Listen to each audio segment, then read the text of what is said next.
Movies की सिनेमाबाजी में आप सभी का स्वागत है। हम श्रृंखला कर रहे हैं शोमैन राज कपूर जी के ऊपर, लेकिन आज बात करेंगे देवानंद साहब और राज कपूर जी, जिनके बीच आ गई थी जीनत अमान। जी हाँ, देवानंद जी ने बताया है कि वो जीनत अमान के प्यार में पड़ गए थे, लेकिन फिर उन्हें राज कपूर जी के साथ देखकर उनका मन बिल्कुल उचट गया और उन्होंने जीनत अमान जी के बारे में सोचना छोड़ दिया। चलिए आपको सुनाती हूँ ये कहानी खुद देवानंद जी की जुबानी। फिल्म इश्क इश्क इश्क के मेट्रो सिनेमा पर हुए प्रीमियर के बाद राज कपूर ने बुलाए गए दर्शकों के सामने मेरी हीरोइन जीनत अमान का किस करते हुए उसे फिल्म में उसके शानदार कार्य के लिए बधाई दी। इस घटना ने उसकी शाम को और भी चमकदार बना दिया होगा। मुझे उस पर गर्व महसूस हुआ और मुझे लगा कि उसके काम की तारीफ करना एक तरह से मेरी ही तारीफ थी। और मैंने राज कपूर जी को, जिन्होंने मेरे साथ ही साथ काम किया है और फिल्में बनाई हैं, उनके इस कार्य के लिए मन ही मन प्रणाम किया। परंतु मुझे जलन हो रही थी कि उन्होंने उसकी ओर हाथ बढ़ाया जिस पर मैं अपना पूरा का पूरा अधिकार मानता था, जो मेरी खोज, मेरी हीरोइन थी, जिसे उन्होंने चाहा था। उसको किस करके समय गुजरता रहा कि अचानक एक दिन मुझे लगा कि मैं जीनत से बेतहाशा मोहब्बत करने लगा हूँ। मैं चाहता था कि मैं उसे ये कह दूँ। मैं ये सच किसी स्पेशल जगह जो रोमांस के लिए ही बना हो पर कहना चाहता था, और इसके लिए मैंने चुना ताज होटल के एक रेस्टोरेंट को, जो शहर में सबसे ऊंचा था और जहां हम पहले एक बार खाना खाने गए थे। मैंने सोचा कि और कोई जगह इससे अच्छी नहीं हो सकती कि हम कोने में एक मेज पर बैठे हों जिसके ऊपर एक कैंडल जल रही हो और कैंडल की रोशनी जीनत के मुंह पर पड़ रही हो, ठीक उसी तरह से जैसे जब हम पहली बार मिले थे। तब सुलगती सिगरेट की रोशनी ने जीनत के चेहरे को लाल कर दिया था। नीचे शहर की धीमी होती बत्तियां अंधेरे में चमकती हुई निश्चित रूप से उस क्षण के रोमांस में जैसे चार चांद लगा रही हों। मैंने उसे फ़ोन किया और कहा, जीनी, मैं तुम्हारे साथ आज रात डेट पर जाना चाहता हूँ, लेकिन क्या हम आज पहले से ही एक पार्टी में नहीं जा रहे? उसने मुझसे पूछा। निश्चित रूप से हम जा रहे हैं, पर क्यों ना हम थोड़ी देर के लिए वहाँ जाएं, वहाँ मौजूद लोगों से हाय हेलो करें और फिर जल्दी से वहाँ से गायब हो जाएं। ये एक आदेश था, परंतु इसे मैंने बड़े प्यार भरे अंदाज में उस पर जाहिर किया था। वो चुप रही। हेलो, मैंने कहा। हाँ, मैं सुन रही हूँ। क्या तुम्हें कहीं और जाना है? मैंने पूछा। अगर आप ऐसा चाहते हैं तो हम मिलते हैं। और उसने फ़ोन रख दिया। मैंने उसे अपनी गाड़ी से ले लिया। हम दोनों एक साथ पार्टी में गए। वो पूरे जोरों से चल रही थी। जीनत का, जिसने सबसे पहले कुछ दूरी से अभिवादन किया, वे थे शराब के नशे में धुत राज कपूर, जिन्होंने मस्त चाल चलते हुए कहा, ये रही वो। उन्होंने उल्लास से जीनत के गले में अपनी बाहें डाल दी। मुझे अचानक काफ़ी कुछ जाना पहचाना लगा और जिस तरह से उसने उनके आलिंगन का जवाब दिया, लगा कि वो नम्रता और शालीनता से अधिक कुछ और है। वह उनके पैर छूने के लिए जल्दी से झुक गई और फिर मुझे एक घबराहट भरे लहजे में देखा। राज ने मेरा हाथ बड़े ही जोरों से पकड़ लिया, जैसा उन्होंने पहले कभी नहीं किया था, जैसे कि वे अपनी की हुई किसी गलती का पश्चाताप कर रहे हों। और फिर वे अचानक स्नेह से ओतप्रोत हो गए। मेरे दिमाग में एक संदेह दौड़ गया। कुछ दिनों पहले एक अफवाह चल रही थी कि जीनत राज के स्टूडियो में उनकी नई फिल्म सत्यम शिवम सुंदरम में मुख्य भूमिका के लिए स्क्रीन टेस्ट देने गई थी। अफवाह अब सच लगने लगी थी। मेरा हृदय घायल हो रहा था। तुम अपना वादा तोड़ रही हो, राज अब जीनत के नशे से प्राप्त अपनी प्रसन्नता में कह रहे थे। तुम हमेशा मुझे एक सफ़ेद साड़ी में नजर आओगी। उसके चेहरे पर और अधिक घबराहट साफ दिख रही थी और मेरे लिए जीनत अब वो जीनत नहीं रह गई थी। मेरे हृदय के टुकड़े हो गए। मैं उसी वक्त पार्टी छोड़ देना चाहता था और कहीं अकेला जाना चाहता था, सिर्फ अपने साथ, ताकि मेरे अहम को जो चोट पहुंची थी उसे पचा सकूं। लेकिन मेरे अंदर के संघर्ष ने अपने आप को एक भाड़ में जाओ वाले रुख में बदल लिया और उस ओर मुझे ढकेला जहां मैंने एक रिश्ते को, जो दोनों ओर से किन्हीं भावनात्मक बंधनों से ना बंधा था मगर पूर्ण रूपेण सच्चा था, समाप्त कर गुड बाय कह दिया। इसमें व्यावसायिक बेईमानी की कोई गुंजाइश नहीं थी। उसकी जो मूर्ति मैंने बना रखी थी वो खंडित होती हुई दिखाई दी। आप कितनी देर और यहाँ ठहरना चाहती हो जीनत? मैंने उससे पूछा। उसने राज की ओर देखा, मानो वहाँ से जाने के लिए उनकी इजाज़त मांग रही हो। उसको यहीं ठहरने दो देवानंद, आप भी पार्टी का मज़ा लो, वे नशे में कहते गए। हाँ, हर तरह से, मैंने कहा। जीनत, आप मौज करो, मुझे बाद में जब आप चाहें बुला लेना, पर क्या हमें दूसरी जगह एक साथ नहीं जाना है? उसने जल्दी से मुझसे पूछा। कोई बात नहीं, मैंने कहा। ताज होटल मेरे दिमाग से पहले ही निकल गया था। मैं चुपचाप मेजबान से माफ़ी मांगते हुए उस जगह से बाहर आ गया। उस शाम ने मेरे अहम और मेरे हावी हो जाने वाले स्वभाव पर चोट की थी। मैंने एक पल के लिए ये निर्णय लिया था कि मैं जीनत से पहली बार कहूँ कि मैं उससे कितना प्यार करता हूँ, और ये कि मेरे दिमाग में एक और कहानी घूम रही है जो उसे एक ऐसी मंजिल पर बिठा देगी जहाँ वो पहले कभी नहीं पहुँची है, अब तक की सबसे ऊँची। लेकिन ये कभी नहीं हुआ और ये इसी तरह से होना था। मैंने जल्दी ही खुद पर काबू पाया और खुद को समझा लिया कि मैंने बहुत सी चीज़ों को जेब में रखने की बहुत बड़ी भूल कर दी। मेरे लिए ये ज़रूरी नहीं था कि मैं अपने मन में जीनत के लिए कोई विद्वेष पनपने दूं। मैंने उसे दुनिया के लिए तैयार किया था और वह किसी की भी बाहों में अपने महत्वाकांक्षी सपनों को आगे बढ़ाने के लिए स्वतंत्र थी। भक्तों का एक समूह भजन गाते हुए मेरी कार के पास से गुजर रहा था। मैं झांझ और घंटियों के स्वर को सुनने के लिए रुक गया। हरे कृष्ण कृष्ण कृष्ण हरे हरे, हरे राम राम राम हरे हरे। मैंने अपनी आंखें बंद की। जीनत मेरी आंखों में सुंदर बनी रही, एक सच्ची आत्मा के साथ, और राज एक जुनून से भरे फिल्म रचनाकार। मैंने अपनी आंखें खोल ली। मेरे दिमाग में एक बिजली की लहर जैसी चमकने लगी और एक नई सोच मुझे इम्प्रेस कर गई। मैंने इसे पकड़ने की कोशिश की। मेरे सामने एक नया चैप्टर जैसे खुल गया हो। इसके शुरू के पन्ने धीरे धीरे खुलने लगे और एक नई फिल्म का विचार धीरे धीरे स्थापित होने लगा। तो ये तो देवानंद जी ने बताया था कि कैसे उन्हें जीनत अमान से प्यार हुआ था और फिर राज कपूर के साथ उनको देख अपना मन बदल लिया। लेकिन जीनत अमान इस बात से इनकार करती हैं। वो कहती हैं कि राज जी ने मुझसे कभी नहीं कहा कि तुम मुझे सफ़ेद कपड़ों में नज़र आओगी, ना ही उनका कोई ऐसा इरादा था। वो मेरे साथ सिर्फ एक डायरेक्टर की तरह पेश आते थे।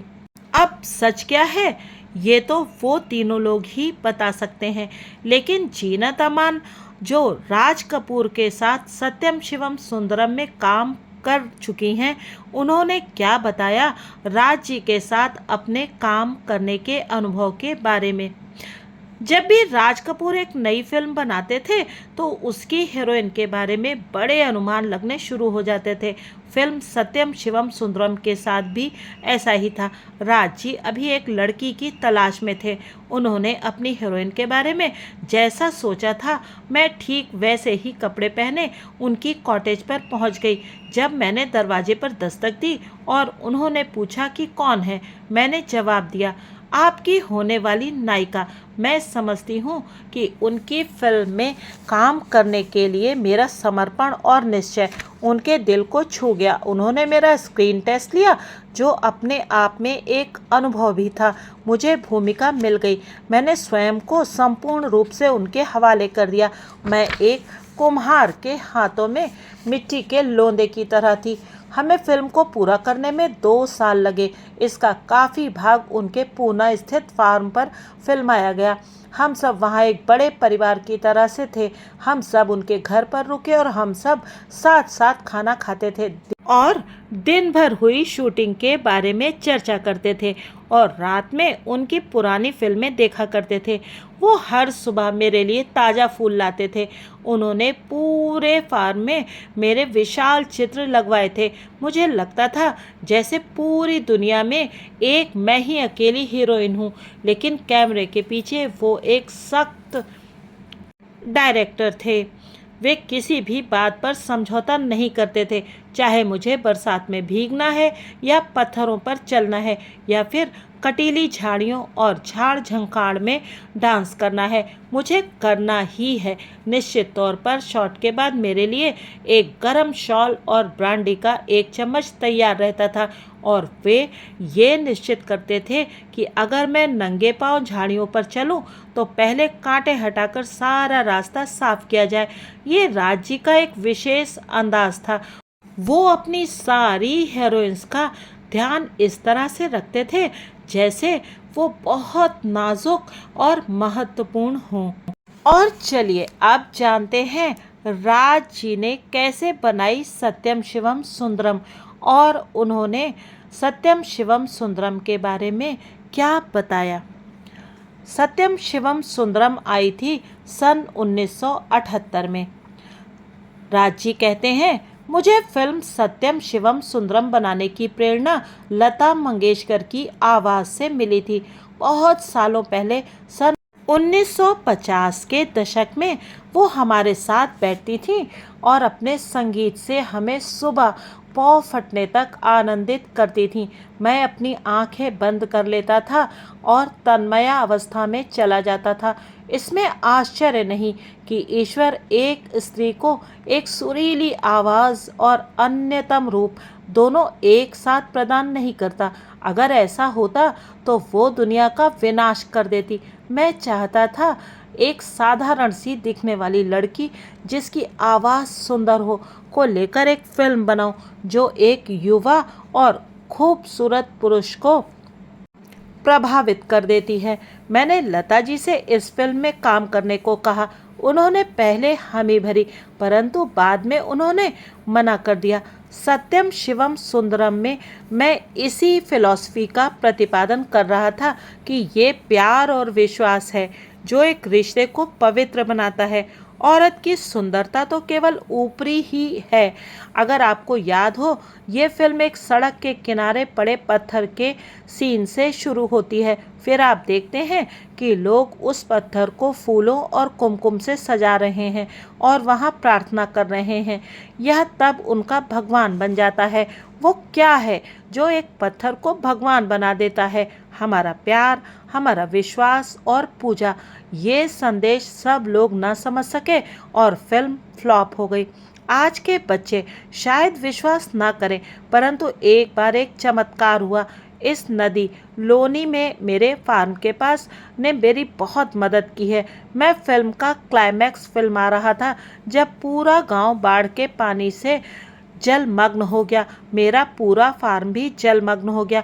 आप सब जगहों पर केवल पानी ही पानी देख सकते थे।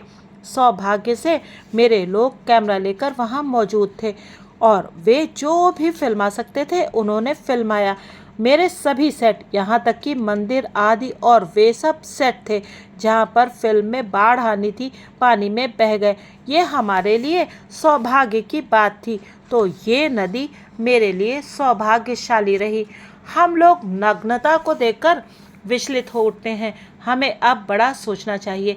एक देश में जहाँ 70 करोड़ बच्चों को पैदा किया गया, वहाँ के लोग आंशिक नग्नता से भी विचलित हो जाते हैं। हम इतने दकियानूसी क्यों हैं? मैं स्त्रियों का आदर करता हूँ और नहीं समझ पाता कि मुझ पर यह आरोप क्यों लगता है कि मैं उनका शोषण करता हूँ। अगर एक विदेशी फिल्म रचनाकार एक स्त्री को नग्न दिखाता है तो इसको कला का नाम दिया जाता है, और अगर मैं एक स्त्री की सुंदरता दिखाता हूँ तो इसे शोषण कहा जाता है। मैंने ऐसे सब्जेक्ट्स पर भी काम किया है जिनमें स्त्रियां शायद पुरुषों से अधिक होशियार हैं। चलिए अब आपको बताते हैं कि उनके असिस्टेंट राहुल रवेल जी की क्या धारणा है सत्यम शिवम सुंदरम के बारे में, और ये आइडिया राज कपूर जी को कैसे आया, ये राहुल रवेल जी ने कैसे बताया है। उनकी फिल्मों की कलात्मकता के बारे में बात करते हुए मैं सत्यम शिवम सुंदरम के पीछे की महान अवधारणा के बारे में सोचता हूँ। फिल्म में एक ऐसे व्यक्ति को दिखाया गया है जिसे एक लड़की को देखे बिना उसकी आवाज़ से प्यार हो जाता है। राज साहब लता जी और उनकी आवाज़ से बहुत प्रभावित थे और इसी वजह से फिल्म में ये कहानी आई। मैंने लता जी को गाते देखा है और उन्हें देखकर मैं पूरी तरह से आसक्त हो गया था। एक सामान्य से चेहरे के साथ मंत्र मुग्ध करने वाली आवाज़ और चेहरे का यही मेल सत्यम शिवम सुंदरम के पीछे की अवधारणा बना। दरअसल कोई भी कलाकार, चाहे वो चित्रकार हो या फिर म्यूजिशियन हो, वो कोई मूर्तिकार हो या फिर कोई फिल्मकार हो, वो एक कल्पना की दुनिया में जीता है और उसकी कल्पना में उसकी पेंटिंग या उसकी मूर्ति या उसकी नायिकाएं एक रूप धारण कर लेती हैं और उन्हें उसी रूप में सजाने संवारने में उस कलाकार को आनंद आता है। और राज कपूर जी और देवानंद जी दोनों ही बहुत बड़े फिल्म डायरेक्टर थे और वो भी शायद कल्पना की दुनिया में जीते थे और उन्होंने अपनी हीरोइंस के बारे में एक सोच बनाकर रखी थी। अब इसमें हो सकता है कि जीनत अमान जी को लेकर दोनों की सोच अलग अलग हो, क्योंकि जैसे देवानंद जी ने जीनत अमान जी को हरे रामा हरे कृष्णा में एक हिप्पी लड़की की तरह पेश किया है, राज साहब ने सत्यम शिवम सुंदरम में उनको एक गांव की रहने वाली लड़की के रूप में प्रस्तुत किया है जिसका चेहरा आधा जला था। दोनों ही फिल्में बहुत ही सुंदरता से बनाई गई थीं और दोनों में ही जीनत जी का काम भी कमाल का था। आपको कौन सी फिल्म ज़्यादा पसंद है, ये मुझे लिखकर अवश्य ही बताइएगा।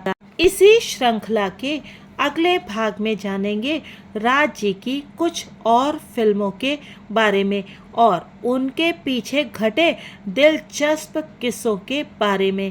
तब तक आप बने रहिएगा मूवीज़ की सिनेमा बाजी के साथ।